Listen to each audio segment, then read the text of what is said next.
ಸಮಸ್ಯೆ ಬಂದ್ಬಿಟ್ಟು ನಮ್ಗೆ ರಸ್ತೆ ಕರೆಕ್ಟ್ ಆಗಿ ರಸ್ತೆಗಳಿಲ್ಲ, ಡ್ರೈನೇಜ್ಗಳಿಲ್ಲ. ರಸ್ತೆಗಳು, ಡ್ರೈನೇಜ್ಗಳು ಮತ್ತೆ ಯಾವುದಿಲ್ಲ. ಹುಡುಗರು ಪ್ರತಿಯೊಬ್ಬ ಮನೆಯಲ್ಲೂ ಎಲ್ಲ ಟೋಟಲ್ ಆಗಿ SC ಕಾಲೋನಿಗೆ ಎಲ್ಲ ಅನಾನುಕೂಲನೇ ಇದೆ. ಅನುಕೂಲ ಅನ್ನೋದನ್ನು ಯಾವುದೂ ಇಲ್ಲ. ಸರಿಯಾಗಿ ನೀರು ಹರಿತಾ ಇಲ್ಲ, ಹೆಚ್ಚು ನೀರು ಹರಿತಾ ಇಲ್ಲ. ಚರಂಡಿ ಮಾಡಿದ್ರೆ ಎಲ್ಲ ಮಾಡಿದ್ದಾರೆ, ಎಲ್ಲಿ ನೀರು ಅಲ್ಲೇ ಇದೆ. ಈಗ ಅವ್ರ ಮಾತಾಡ್ಬಂತೆ SC ಕಾಲೋನಿಗೂ ದೇವಸ್ಥಾನಕ್ಕೋಸ್ಕರವಾಗಿ ನಾವು ಮನವಿ ಮಾಡಿದ್ವಿ. ಅದಕ್ಕೆ ಒಂದು ಭರವಸೆಯನ್ನು ನೀಡಿದ್ದಾರೆ. ಮತ್ತು ನಮ್ಮ ಚರಂಡಿ ಇದ್ರ ಬಗ್ಗೆ ಮಾತಾಡೋದಕ್ಕೆ ಚರಂಡಿ ಇದೆ, ಬಟ್ ಒಂದು ಏರಿಯಾದಲ್ಲಿ ಒಂದು ಕಾಲೋನಿಗಿದೆ, ಇನ್ನೊಂದು SC ಕಾಲೋನಿ ಎರಡಿದೆ. ಮೇಲ್ಗಡೆ ಕಾಲೋನಿಯಲ್ಲಿ ಕಾಲುವೆ ಇದೆ, ಬಟ್ ಅವ್ರು ನೀರು ಹೋಗೋಕ್ಕೆ ಜಾಗ ಇಲ್ಲ, ನೀರು ಹರಿಯೋದಕ್ಕೆ ಜಾಗ ಇಲ್ಲ. ಆ ಜಾಗವನ್ನು ಕೇಳಿದ್ದಕ್ಕೆ ಅವರು ಅನುಕೂಲ ಮಾಡಿಕೊಡ್ತೀವಿ ಅಂತ ಹೇಳಿದ್ದಾರೆ.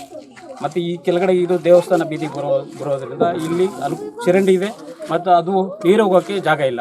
ಆದ್ದರಿಂದ ಇದನ್ನು ಕೂಡ ನಾವು ಅಬಕಾರಿ ಸಚಿವರಿಂದ ಮನವಿಯನ್ನು ಮಾಡ್ಕೊಂಡಿದ್ದೀವಿ. ಈ ಒಂದು ವಾರದಲ್ಲಿ ಮಾಡಿಕೊಡ್ತೀವಿ ಅಂತ ಹೇಳ್ಬಿಟ್ಟು ಹೇಳಿದ್ವಿ. ಅಮರನಾರಾಯಣ ಅಂತ ಮೋತಪ್ಪಲ್ಲಿ SC ಕಾಲೋನಿಯಿಂದ ಅಮರನಾರಾಯಣ ಅಂತ ಹೇಳ್ಬಿಟ್ಟು ಮಾತಾಡ್ತೀವಿ. ನಮ್ಮ ಮಾನ್ಯ ಅಬಕಾರಿ ಸಚಿವರು ಬಂದಿದ್ದರು. ನಮ್ಮ SC ಕಾಲೋನಿಯಲ್ಲಿ ಮತ್ತು ಬೀದಿಯಲ್ಲಿರೋಂಥ ಪ್ರಾಬ್ಲಮ್ಗಳನ್ನು ನಮ್ಮ ಅಬಕಾರಿ ಸಚಿವರಿಗೆ ಮನವಿ ಮಾಡಿದ್ದೀವಿ. ಅವರು ಒಂದು ವಾರದಲ್ಲಿ ಮಾಡಿಕೊಡ್ತೀವಿ ಅಂತ ಹೇಳಿದ್ದಾರೆ, ಭರವಸೆ ನೀಡಿದ್ದಾರೆ. ಸುಮಾರು ಒಂದು 20 ವರ್ಷಗಳಿಂದ ಇದೇ ಪರಿಸ್ಥಿತಿಯಲ್ಲಿತ್ತು.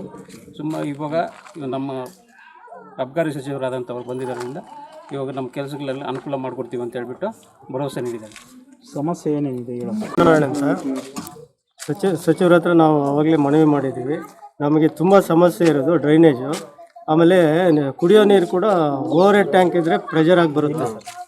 ನಲ್ಲಿಗಳಲ್ಲಿ ಡೈರೆಕ್ಟ್ ಕೊಡ್ತಾರೆ, ಸರಿಯಾಗಿ ಒಂದು ಕಡೆ ಹಳ್ಳ ಇರೋ ಕಡೆ ಬರುತ್ತೆ, ದಿಂಡೆ ಇರೋ ಕಡೆ ಬರಲ್ಲ. ಹಂಗಾಗಿ ಅದು ಕೂಡ ಮನವಿ ಮಾಡಿದ್ದೀವಿ. ಈ ಎರಡು ಸಮಸ್ಯೆ ದೊಡ್ಡ ಸಮಸ್ಯೆ. ಮೇಯ್ನ್ ಇದು ಸುಮಾರು ವರ್ಷಗಳಿಂದ ಇದೆ, ಯಾರೂ ಸಾಲ್ವ್ ಮಾಡೋಕ್ಕಾಗಿಲ್ಲ. ಅದಕ್ಕೋಸ್ಕರ ಸಾಹೇಬ್ರ ಹತ್ರ ಮನವಿ ಮಾಡಿದ್ದೀವಿ. ಸಾಧ್ಯವಾದಷ್ಟು ಬೇಗ ರೆಡಿ ಮಾಡ್ತೀವಿ ಅಂತ ಹೇಳಿದ್ರು.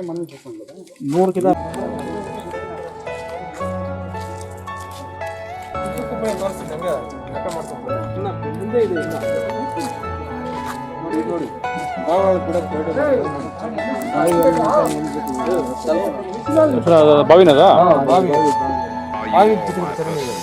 ಪಂಚಾಯತಿ ಇದು ಮುಂದೆ ನೀರು ಎಲ್ಲ ಎಲ್ಲಿ ಹೋಗಲ್ಲ, ಮೊದಲು ಕುಡಿಯೋ ನೀರು ಬಾವಿ ಸರ್. ನೋಡಿ ಸರ್, ಪಂಚಾಯತಿ ಅವ್ರು ಬಂದು ಕುಡಿಯೋ ನೀರು ಬಾವಿಗೆ ನೀರು ಬಿಟ್ಟಿದ್ದಾರೆ. ಇದು ತೆಗಿಯಕ್ಕೆ ಆಗ್ತಿರೋ ನೋಡಿ ಸರ್, 5 ಜನ ಮಕ್ಕಳಿದ್ದಾರೆ. ಪ್ರತಿದಿನ ಅವ್ರು ಹಾಸ್ಪಿಟಲ್ ಇರ್ತಾರೆ ಸರ್, ಪ್ರತಿದಿನ ಹಾಸ್ಪಿಟಲ್ ಇರ್ತಾರೆ.